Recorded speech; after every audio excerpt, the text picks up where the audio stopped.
In the last video, we went over the 5 things that I hate about the BMW E30. But in today's episode, we're going to talk about the many things that I love about the BMW E30. All that in today's episode. My name is Ryan. This is Project Race Car. Let's get into it.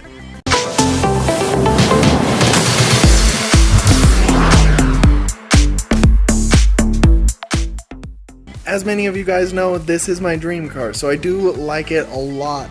And there are a lot of things that I love about my E30. So today we're just going to do a quick, rapid style fire off of all the things that I love about the car. Starting off strong, we got glass headlights. The best part about glass is that it doesn't fade like plastic does. So they, are strong, and as long as they don't get any rock chips, then you are all good. I love the E30 is an 80s car, so when you shut the door, it does this. You can slam that baby as hard as you want. I love that the car is a manual. It comes with a 5-speed manual transmission from the factory, and it is glorious. I love that the interior is faced towards the driver, and it makes you feel like you're almost in a cockpit. Not quite like some of the other better 90s cars like the Supra, but it is trying its best. Up here we got a crank sunroof, which is one of the best things that I actually love about the car. I also love that it has a sunroof in general. Sunroofs are always solid. I love that the sunroof is a crank, but the windows are automatic. There's nothing worse than driving alone and not being able to crank down your other window because the crank is over there. I love that BMW has the windows on both sides so that the passenger and the driver can both roll up and roll down the windows. I love that this car leaks every single fluid possible and still starts like a dream every single time. I love that this 4-cylinder has a good amount of room to actually play with, so there's a good hand space on every single side.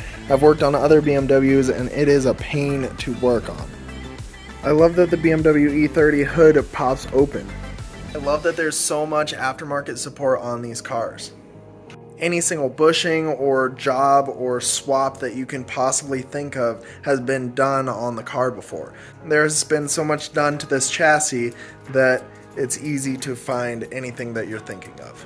I love these square body. They look so amazing. Look like little old mobster cars. I love that while the E30 is rare, they are still abundant. I've seen like 5 just in my area alone. And so it's really cool to see another E30, but not have it so rare that you're the only one that has one and that it's hard to get parts for. That my car specifically has hail damage, so I'm not too worried about it getting hit again because it's already been hit. Same thing goes with the dents in the car.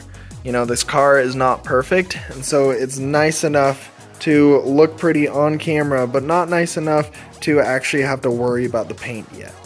I love the smells of this car. If you guys know about 80s cars, they have a specific stale smell to them. And I don't know why, but it is nostalgic and it is classic and I love it.